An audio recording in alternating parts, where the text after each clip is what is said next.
Okay, so in today's episode, I'm going to set out to create 5 must-have farms for my Skyblock Island. But before I do that, I want to make this island look a little bit prettier. But before we get stuck into anything, we really need to mine some more cobblestone. So I got right into the spirit of Skyblock and got into some cobblestone grinding, making sure to put some cobblestone into the furnaces to smelt down into stone to turn into stone bricks later. As our first order of business today, we need to name our horse, and by popular demand, he shall be named Kevin. So until we get a name tag, this is gonna have to do. Say hi to everyone, Kevin. Okay, so sometime later, we now have enough stone and cobblestone to get started. Craft some of this down into bricks, and everything down into slabs. And there we go. So I actually want to start off by expanding these 2 tree areas so that we can put an extra tree out in this direction.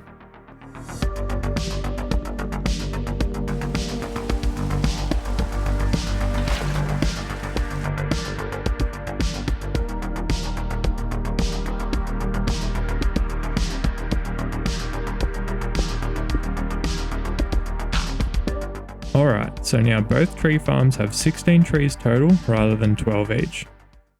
The next part I want to work on with this is putting paths around the outside.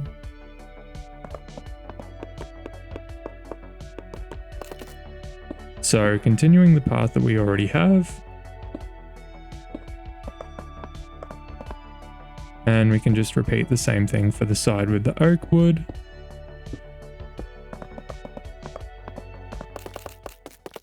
Alright, so one slight issue that we've run into is the starting island.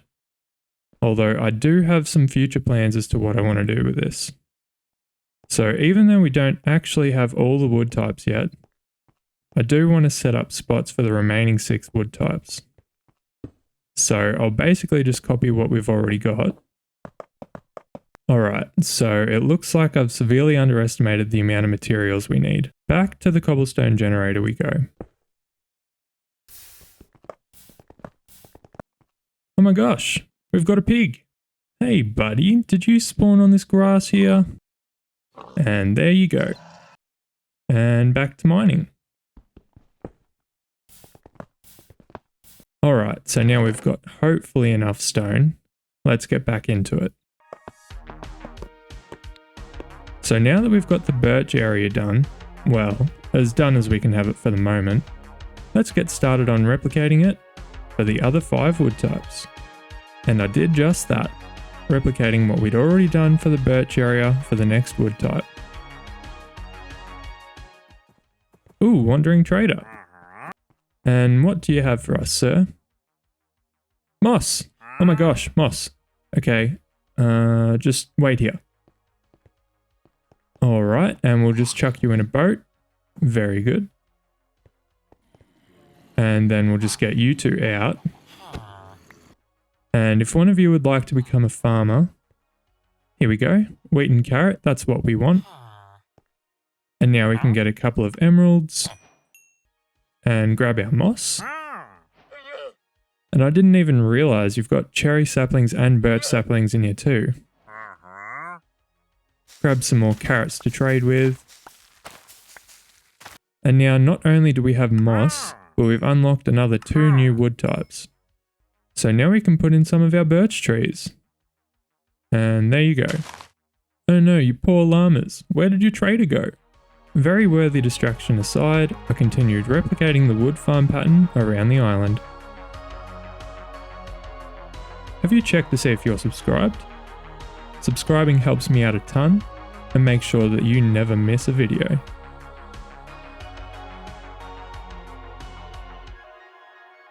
Okay, so now that we've got another stash of stone again, let's go finish what we started.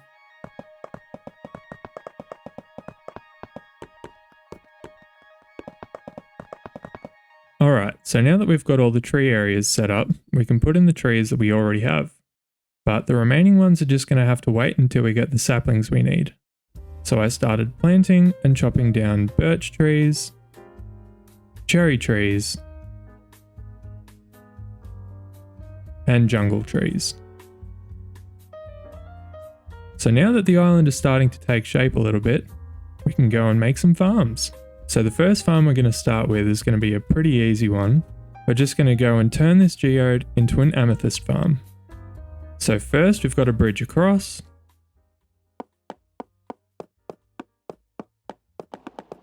Alright, so now just to build out this platform beneath the geode.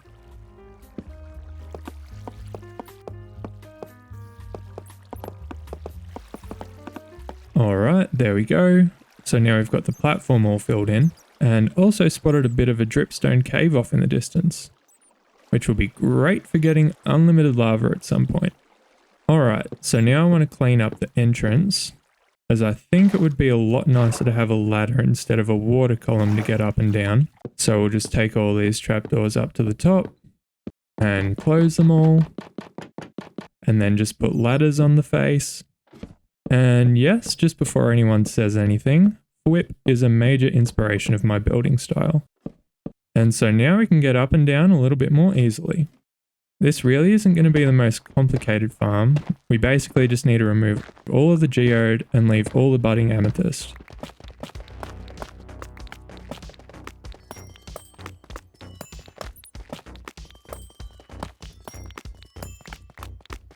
So there we go, we've got it all cleared out except for the budding amethyst. I'm not sure how many you normally get, but I feel like I may have been ripped off with this geode. Anywho, so now we just create some platforms so we can harvest all of the budding amethyst.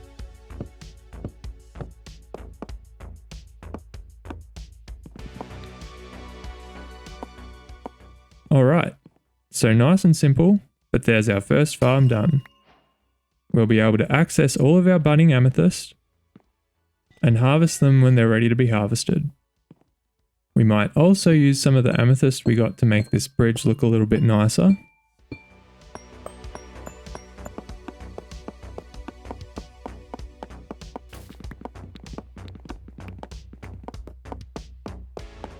And there we go, all done for now. Although we do have some amethyst that we still need to fill in eventually. So before I move on to the next farm, I do want to thank everyone for their support on my most recent short, and making good on my promise, I'm going to mine a stack of cobblestone for every subscriber I got from that video. Alright, so we've collected 12 stacks of cobblestone for the 12 people who subscribed. For this next farm, we're going to need some lava. So it's pretty good that we've got a dripstone cave off in the distance. So we'll just bridge across. And now we can just tear this all down.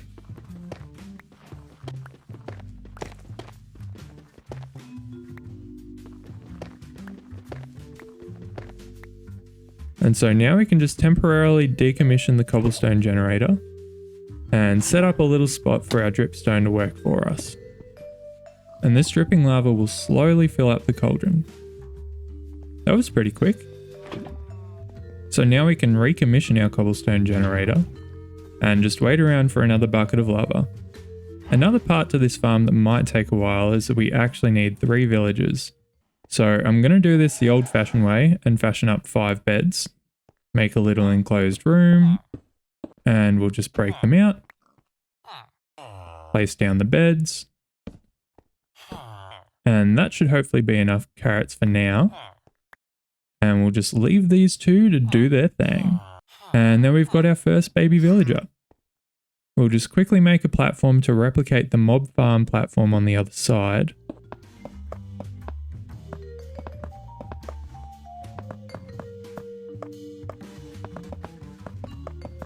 Alright, so now we've got the platform set up. And as some of you may have already guessed it, this is going to be an iron farm. I'm using a pretty compact design created by Mine the Fab. So now I'll just collect all the materials.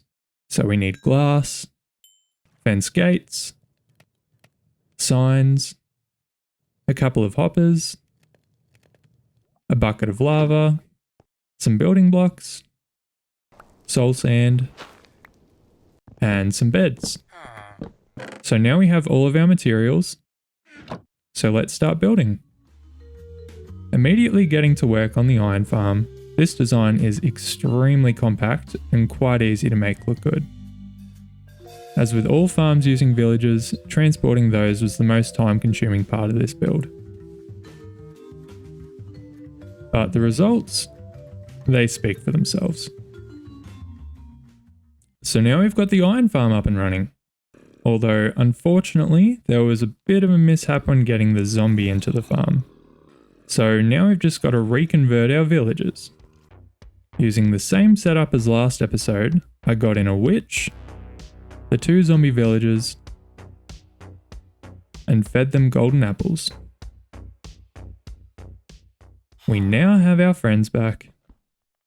So now with that out of the way, we can get on to our next farm, which is going to be a dripstone farm.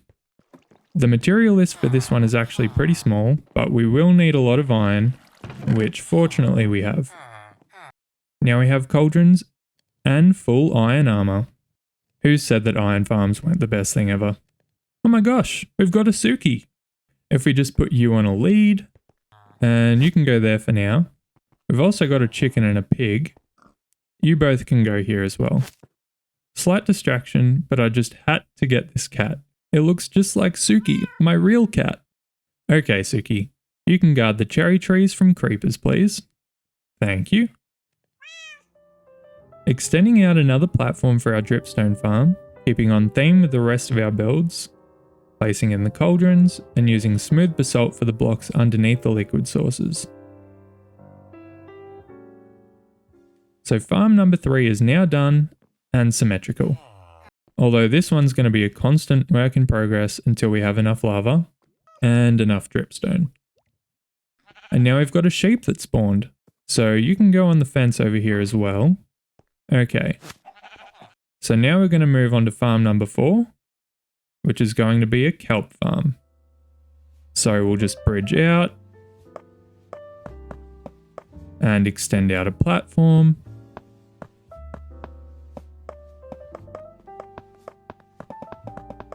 So now that we've got our platform, we just need to gather some materials. So we need some calcite and some birch and a few hoppers. Okay, so obviously we don't have any redstone, so this is going to be a manual farm instead. I want it to be 8 across in the middle and 8 tall, so that when it's fully grown we yield a stack of kelp. So we'll just build it up so that we have it being 9 tall. Okay, so now we've got the bases for it, and now we put in a trapdoor front face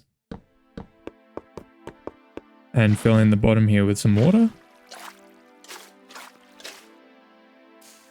And we'll harvest some seagrass that we can turn into kelp. Now we can just put some slabs across the top with trapdoors at the back and waterlog all of these slabs. Unfortunately, this design won't be lossless, but we just want to funnel all the water down to a chest collection area here.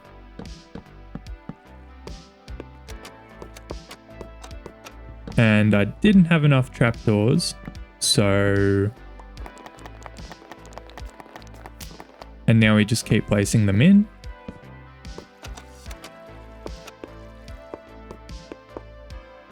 Break all the calcite. Place down the water. And we'll just put a quick roof over this as well. Fill this all in. And that's farm number 4 complete.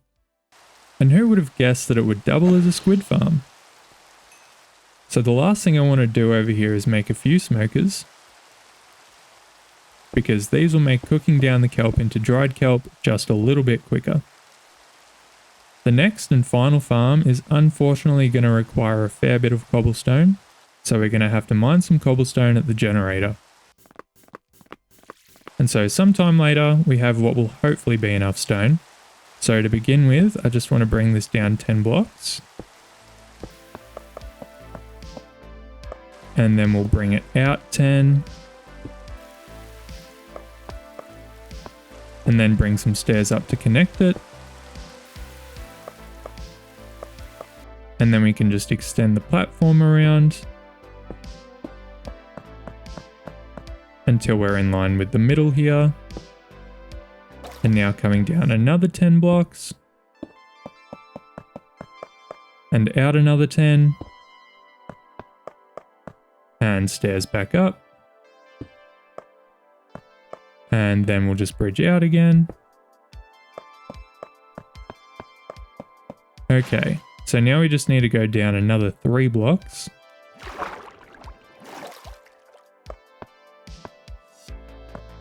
And then we just make a platform down here. So now we have the building blocks for our final farm, which is actually going to be a villager breeder. The design that I'm using for this is by Blaze Dude, and a link to his video will be down in the description. So I started off by placing in all the walls and extending the platform across and down.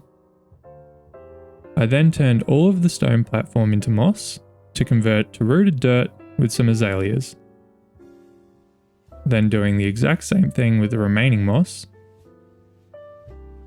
and bringing in 2 villagers. And so there's farm number 5 ticked off the list. Although because we don't have redstone yet, the only way for me to get the villagers out of the bottom is with a minecart furnace. But I mean, if it works, it works. And so the last thing to do is widen out this platform, take this around to put a staircase up on the other side,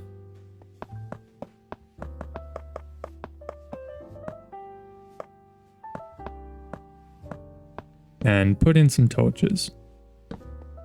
And so now we've got 5 must-have farms set up on the island. In this episode, we've prettied up the island and built 5 extremely useful farms. And so as the sun sets on another episode, I cast my eyes towards what the next will bring. I've been newblinky. See you next time on Skyblock Survival.